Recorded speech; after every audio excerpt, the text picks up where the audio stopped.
아파트를 2개를 팔았는데 900만 원 버신 거잖아요. 네. 크다면 큰 돈인데 누가 들으면 야 아파트 그거 몇 억짜리 팔아가지고 900만 원 벌 거면 그거 왜 해? 그 고생을 왜 해? 할 텐데 실제로 이렇게 차익을 만드신 기분은 어떠세요? 이거는 안 해보면 전혀 모르는 기분일 것 같습니다. 이런 질문을 하시는 분들한테는 저도 질문을 좀 드리고 싶은데, 그런 질문을 하신 분들께서는 과연 얼마나 돈을 벌고 계신가요? 라고 한번 질문을 드려보고 싶습니다. 맞습니다. 안녕하세요. 당근자판기입니다. 오늘은 경매 수업을 들으시고 소액경매 아파트 단타에 성공을 하셔서 수강생분을 모시고 인터뷰해 보도록 하겠습니다. 닉네임 김책임님을 모셔보도록 하겠습니다. 반갑습니다. 반갑습니다. 간단한 자기소개 부탁드립니다. 서울 강남구에 거주하고 있는 30대 평범한 직장인입니다. 평범한 거 맞습니까? 네, 아주 평범하게 직장 다니면서 이번에 강의를 들은 주제로 소액 경매 아파트 단타를 진행했었습니다. 근데 제가 듣기로는 원래 경매를 할 줄 아셨다고 들었거든요. 예전에 경매를 배웠다고? 아, 네. 예전에 경매를 배웠던 사연이 좀 있는데, 제가 다가구 투룸에 거주하면서 전세 보증금을 돌려받지 못했습니다.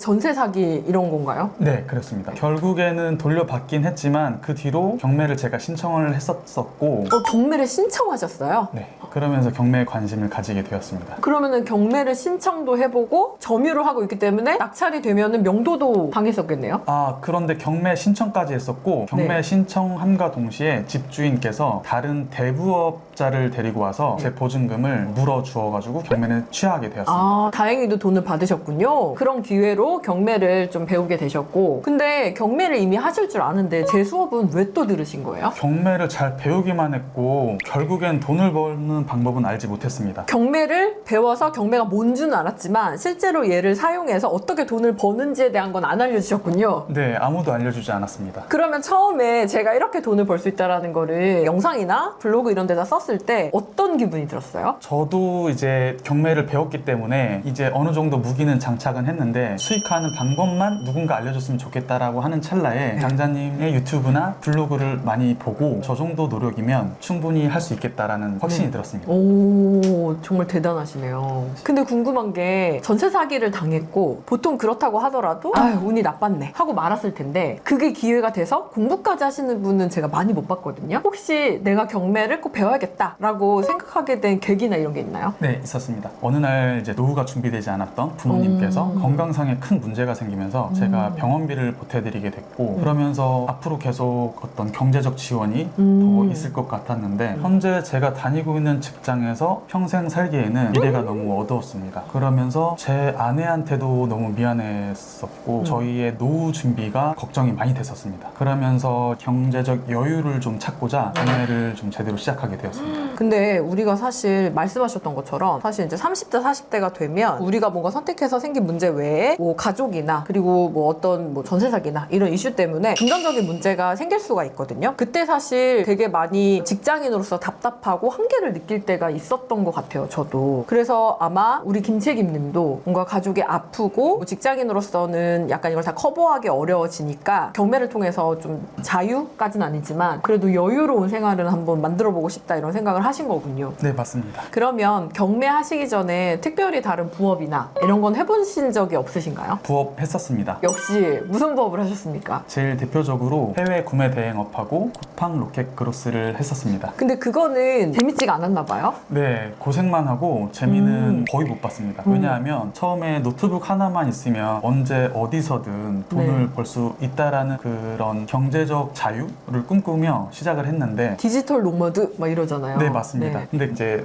당자님의 말씀에 돈 버는데 낭만은 없는데 어떤 네. 디지털 노마드라는 그런 낭만은 정말 저한테는 사치였던 것 같고, 하다 보니까 저같이 직장을 다니는 사람한테는 어떤 컴플레인 전화 그리고 아오. CS를 계속 대응을 했어야 됐기 때문에 그런 게 발생하군요. 네, 그런 게 너무 많았고, 그리고 이제 쿠팡 로켓 그로스 같은 경우는 물류 비용이나 어떤 재고 부담을 안고 했어야 됐기 때문에 매출이 일어나더라도 막상 뚜껑을 열어보면 마이너스가 날 때가 있었습니다. 뭔가 매출은 있었는데 결론적으로 정산을 해보면 순수익이 없는 네, 저는 그렇게 잘 못해서 그런지 모르겠는데 저는 그랬었습니다. 그런 이제 우여곡절 끝에 경매를 배우게 됐고 저랑 함께 하게 되셨는데 이번에 그래서 낙찰받은 물건은 총 2개라고 얘기를 들었어요. 네, 맞습니다. 2개 다 매도를 하신 건가요? 하나는 다 매도하고 잔금까지 치렀고 하나는 매도 계약까지 완료된 상태입니다. 와 대단하신데요. 그러면 첫 번째 번째 물건은 얼마의 낙찰을 받으셨어요? 첫 번째 물건은 감정가 8,700만 원에서 1회 유찰된 6,090만 원에 단독으로 낙찰받았습니다. 오, 6,090만 원에. 네. 근데 이제 단독으로 낙찰 받으면 우리가 보통 망했다 하고 울잖아요. 네. 우셨습니까? 울진 않았지만 망했다라는 생각은 한 번 했었습니다. 근데 몇 번 떨어지고 낙찰된 거였어요? 저 첫 번째 도전만에 낙찰받았습니다. 그러면은 진짜 완전 망했다 했겠네요. 네, 너무 망했다라는 생각을 들었는데 그래도 당자님께서 알려주신 배운 내용대로 했기 때문에 어느 정도 네. 자신감도 좀 있었습니다. 일단 뭔가 잘못됐다. 약간 망했을 수도 있겠다. 근데 어쨌든 그냥 한번 해보긴 해보자. 약간 이런 느낌인가요? 네, 그렇습니다. 오. 대표님 근데 낙찰받으면 좋은 거잖아요. 왜 망했다라는 생각이 드는 거예요? 대부분 낙찰을 되게 받고 싶어 하는데 막상 낙찰을 받으면 얼마 차이 났지? 이거부터 보시거든요. 근데 단독 낙찰이야 라고 하면 결국 "헉, 뭐야 더 싸게 살 수 있었네? 이런 생각이 들면서 망했다 여기까지 가시는 것 같아요. 근데 대부분 여러 번 떨어지게 되시거나 그리고 많은 경험을 하시고 난 다음에 수많은 패찰 끝에 낙찰을 받게 되면 아 너무 감사합니다 이렇게 되거든요. 근데 이렇게 첫 번째로 가신 거에서 혼자서 낙찰을 받게 되면 약간 내가 뭔가 실수를 했구나 하실 수도 있습니다. 그런데 어쨌든 그 물건을 잘 마무리하셔가지고 돈을 버신 거잖아요. 네, 맞습니다. 이 물건 같은 경우는 이제 첫 낙찰을 받고 망했다라는 느낌도 받았지만 그래도 수익이 날 거라는 자신감은 있었습니다. 시세 조사를 했을 때 제 물건이 시세보다 좀 더 저렴하게 내놓는다면 어느 정도 빨리 이제 매도가 될 거라고 예상을 했었고 그런 상태에서 이제 낙찰받고 명도를 하려고 집에 찾아갔더니 거기서부터 한 번 더 멘탈이 무너지긴 했습니다. 거기에 누가 있었나요? 연세가 좀 있으신 여성 장애인 분이셨고 갈 곳이 없다며 명도가 참 힘들겠다라고 느끼며 걱정을 했었습니다. 이런 거 저한테 얘기하셨나요? 안 했습니다. 왜 안 하시고 혼자 다 해결하신 거예요? 일단 제가 수업을 완벽하게 다 하고 나서 입찰에 들어간 게 아닌 네. 첫 강의 시작하고 나서 아 그- 허락을 받지 않고 물건 그냥 낙찰받았군요. 네, 그렇습니다. 혼날까봐 말을 못했군요. 없지 않아 있습니다. 네. 그래서요? 그래서 이제 명도를 하려고 어느 정도 제가 많이 이제 공부를 또 하고 선생님께 네. 질문도 드렸는데 해답은 예전에 당자 선생님 유튜브에 독거노인 명도하는 법이라는 영상이 있었습니다. 맞아요. 그 영상을 보고 그 노인분도 이제 가족이 없으시고 몸이 불편하신 분인데 명도하는 방법에 대해서 알려주신 내용이 있었습니다. 그거에 너무 도움을 받았습니다. 그대로 하셨나요 그러면? 그대로 하긴 했지만 대상 자체가 제가 낙찰받은 물건의 명도 대상자는 안타깝게도 나라에서 해줄 수 있는 지원 자격이 안 된다라 그래가지고 결국에는 지원은 아무것도 못 받고 대신에 가족분들의 연락처를 좀 알게 되어서 가족분들과 명도 협상을 하게 되었습니다. 장애인이신데도 약간 좀 그게 안 되는 그런 재산이 좀 있으셨나 네, 봐요? 맞아요. 재산이 있으셨고 결국에는 그 재산 때문에 이분께서는 전혀 지원을 받을 수 없으니 가족분들이랑 연락을 해서 이사 협의를 한번 해봐라 라고 얘기를 들었는데 가족분들도 뭐 이사 나간다라는 말만 하고 아무런 연락이 계속 없었습니다. 그래서 저는 결국 배운 대로 절차대로 계곡, 인도명령. 인도명령 신청하고 네. 강제 집행까지 진행하면서 1차 계곡까지 갔었습니다. 그렇게 해서 결국 인도를 받으셨나요? 네, 그렇게 해서 시간은 좀 흘렀지만 결국 이사를 알아서 나가셨고 그 뒤로 운이 너무 좋게 바로 매수자도 나타났었습니다. 오, 그래서 얼마에 팔았나요? 총 판 금액은 7천만 원에 매도했습니다. 그럼 여기서 순수익은 얼마였어요? 명도비와 수리비가 전혀 들지 않았기 때문에 순수익은 581만 원이 났습니다. 580만 원. 와, 대단한 건데 첫 입찰에 단독 낙찰을 받았고 그래도 마이너스는 나지 않았으면 좋겠다. 근데 500만 원이나 벌어서 기분이 되게 좋으셨을 것 같았는데 딱 팔렸을 때 느낌이 어땠어요? 팔렸을 때 느낌도 당연히 좋았지만 더 좋았던 건 명도가 안 될 거라는 걱정이 많았는데 정말 뜻밖에도 명도와 매도가 동시에 같은 날 이뤄져서 기쁨은 2배였습니다. 이게 이제 결국은 되는구나. 안 되는 명도는 없고 안 팔리는 집은 없구나. 이런 걸 또 깨달으셨겠네요. 네, 한 번 더 거기서 자신감이 올라왔었습니다. 네. 그럼 원래 독거노인 분들을 명도하려면 어떻게 해야 돼요? 독거노인은 명도가 사실은 안 되는 매뉴얼이 있어요. 그래서 네. 방금 얘기하신 것처럼 어떤 LH를 통해 가지고 주민센터에서 주거를 좀 지원을 받는다든지 임대주택으로 옮긴다든지 아니면 주변에 아무리 독거노인이라고 하더라도 뭐 일가 친척은 아니지만 도와주시는 지인분들이 있거든요. 이런 분들을 통해서 이제 명도하는 방법이 있습니다. 정말 아무도 없다라고 하면 주민센터에 사회복지 담당 직원을 통해 가지고 임대주택을 좀 구해달라라는 식으로 해가지고 명도할 수가 있고 실제로 정말 이제 독거노인 같은 경우는 그리고 정말 자리를 피고 누워 계시는 노약자인 경우는 강제집행이 진행이 되지 않을 수가 있으니까 이런 부분은 좀 미리 확인을 하고 들어가시는 것도 중요할 것 같습니다. 만약에 그런 상황이면은 어떻게 해야 되는 거예요? 못 하는 거예요? 그거는? 방금 얘기했잖아요. LH를 통해서 하거나 아니면 지인을 통해 가지고 집을 빼게 하면 된다고. 네. 좀 얘기에 집중해 주세요. 당근. 네, 그렇게 해서 이제 첫 번째 물건에서 매도 차익을 보셨는데 두 번째 물건도 바로 낙찰을 받으셨나요? 바로는 아니고 매도 계약까지 하고 그 다음에 낙찰을 받았었습니다. 오, 이것도 두 번째 만에 바로 낙찰됐나요? 아닙니다. 이거는 수업을 제대로 듣고 실행을 했기 때문에 많은 어려운 과정과 실패, 폐차를 경험하고 낙찰을 네. 받았습니다. 몇 번 떨어지시고 두 번째 거 받으셨어요? 한 6번 이상 떨어지고 받은 것 같습니다. 그럼 첫 번째 거는 덜컥 낙찰이 됐는데 한 6번 떨어지는 동안에 무슨 생각이 드셨어요? 정말 쉽지 않구나. 처음에 낙찰받은 게 정말 운이 좋았던 거구나. 이게 처음은 정말 운이라고 생각을 했었습니다. 그러면 두 번째 물건은 얼마의 낙찰을 받으셨나요? 두 번째 물건은 1억 3,300만 원의 낙찰을 받았습니다. 1억 3,300. 이 물건은 명도할 때 이슈가 없었나요? 네, 이 집은 사람이 안 산 지 1년이 넘은 빈집이었습니다. 그리고 이 집은 제가 처음에 물건 조사를 할 때 이제 수업을 제대로 듣고 제대로 물건 조사를 했기 때문에 외부에서 봤을 때 샤시가 교체가 완료가 되어서 내부 인테리어까지 완벽하게 됐을 것이다 라는 자신감과 확신을 가지고 낙찰을 받았습니다. 그 문을 땄는데 수리가 되어 있었나요? 아, 신기하게도 내부 인테리어가 단 1도 안 돼 있었습니다. 제가 진짜 수업 시간에도 얘기하잖아요. 샤시만 보고 내부가 수리됐을 거라고 생각하면 안 된다 이 얘기를 하거든요. 왜냐면 저도 샤시가 싹 교체되어 있는데 문을 딱 땄더니 한 40년 된 아파트가 저를 만나고 있었거든요. 네. 그때 기분이 어떠셨어요? 아, 여기도 이제 망했다. 가뜩이나 부산 지역이 부동산 시장이 안 좋아서 선생님 피드백은 입찰하지 말아라. 청개구리 요법이군요. 첫 네. 번째도 피드백 받지 않고 낙찰받고 두 번째도 하지 말라 그런 물건을 하셨군요. 네, 그렇습니다. 원래 남의 말 잘 안 듣나요? 아, 아닙니다. 원래 잘 듣는데 그래도 저는 엑시트할 수 있는 자신감은 또 있었습니다. 자신만 있으면 되죠. 네, 네. 그렇습니다. 이 물건 같은 경우는 이제 내부 인테리어가 하나도 안 돼 있기 때문에 부득이 수리를 최대한 제 셀프로라도 하고 시세보다 저렴하게 매도를 해야겠다라는 마음을 먹었고 그러고 나서 물건을 빨리 정리하는 게 낫겠다라는 생각으로 인테리어까지 진행을 했었습니다. 네, 인테리어는 그럼 얼마나 들었어요? 인테리어 같은 경우는 화장실하고 도배장판은 전문 업체한테 맡기고 나머지 제가 할 수 있는 부분 조명 교체, 우와. 스위치, 콘센트, 문 손잡이까지 셀프로 할 수 우와. 있는 건 최대한 다 했었던 것 같습니다. 데코 타일? 데코 타일 이 방바닥 말씀하시는 거예요? 방바닥은 아니고 현관 바닥하고 베란다 바닥을 했었습니다. 오, 그렇게 또 깔아가지고 깔끔하게 변신시켜 줄 수가 있군요. 나중에 이 타일이 처음에 보여주는 이미지 자체가 깔끔하니까. 한 거랑 안 한 거랑 너무 다르거든요. 그래서 셀프로 진행했습니다. 원래 이쪽에 종사하시던 분이어서 그런 거 아니에요? 아, 종사한 적 없습니다. 저는 말 그대로 평범한 직장인입니다. 김책임님은 그러면 이렇게 셀프 시공을 하면서 현타가 약간 왔어요? 아니면 난 할 수 있다 이러면서 하셨어요? 이미 현타를 넘어서 이걸 내가 왜 했나 라는 생각은 그때 이제 당근 자파기 같은 이상한 여자를 만나서 저를 원망하셨겠군요. 원망을 또 못했죠. 왜냐하면 선생님께서는 피드백을 해주셨잖아요. 하지 말라고. 네, 근데 결국엔 제 스스로 책임져야 할 일이고 이제 뭐 사람이 이제 능력보다 욕망이 앞서면 그 값은 본인이 치러야 된다고 생각을 합니다. 약간 제 값을 치른다는 생각으로 네, 리모델링을 하셨군요. 그래서 열심히 했고 열심히 한 만큼 바로 부동산에 이제 여러 군데 최대한 빨리 내놔서 제 사정을 말씀드렸더니 어떻게 그래도 최대한 빨리 매수자가 나타나가지고 협의를 해서 빠르게 매도를 할 수 있었던 것 같습니다. 두 번째 물건은 그럼 얼마에 매도하신 거예요? 1억 3,300에 낙찰받아서 매도가는 1억 5,250만 원에 매도했습니다. 그럼 얼마가 순수익으로 남으신 거죠? 수리비랑 이것저것 비용을 다 빼고 350만 원이 일단 측정이 됐는데 그 집에 가전이 좀 있어서 제가 당근으로 팔았던 거는 포함을 안 시켰거든요.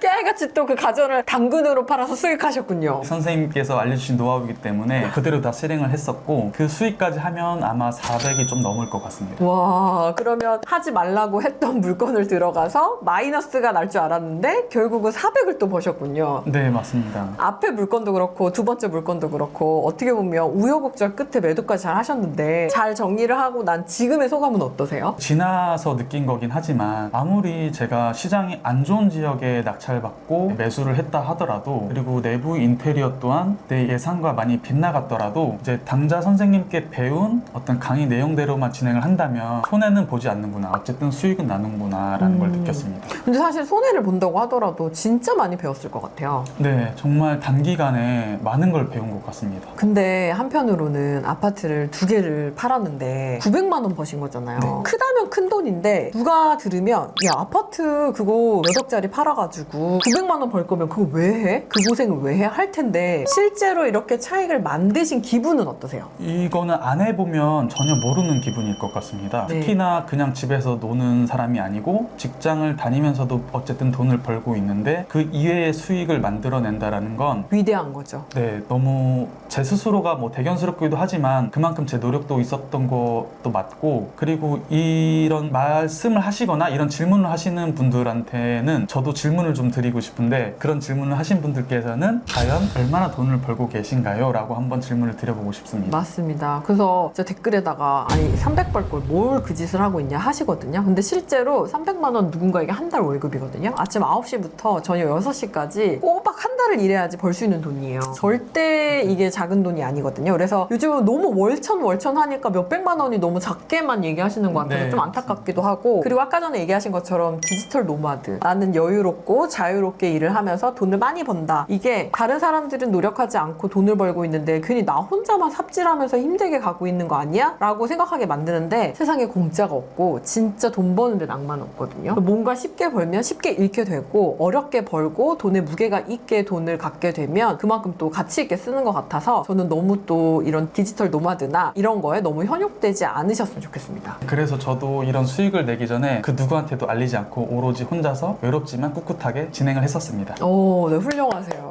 감사합니다. 세 번째 물건은 없나요? 세 번째 물건은 아직 낙찰받은 건 없고 금매를 하나 잡은 게 있습니다. 오, 기대됩니다. 혹시 그건 저한테 피드백 안 받으셨나요? 받았습니다. 아니 근데 왜 돈 내고 강의를 들으신 거예요? 이미 제가 강의를 들었던 거에 대해서 배운 거는 이미 제가 강의비보다 훨씬 더 많은 수익률을 치렀다 생각을 하고, 그 이외에 이제 피드백을 안 받는 이유는 뭐 이미 알려주신 거를 제가 다 받아 먹었다 오. 이렇게 생각을 하기 때문에 굳이 안 받아도 수익을 날 수 있지 않을까라는 오. 자신감도 생긴 것 네. 같습니다. 근데 저 궁금한 게 있는데, 저는 90%가 여자 수강생 분들이시거든요. 그래서 대부분 남자분들이 어떤 거 물어보시냐면, 저는 남자입니다. 저도 당근자파기님의 강의를 신청해도 될까요? 온통 여자분인데 혹시 여자 수강생만 받나요? 라는 질문을 가끔 들어요. 근데 약간 그 부분이 강의를 신청하거나 저걸 들어봐야겠다라는 생각이 들었을 때 조금 꺼리는 부분이 되진 않으셨나요? 정말 이해가 안 가는 질문인 것 같습니다. 돈 버는데 낭만이 없다니까요?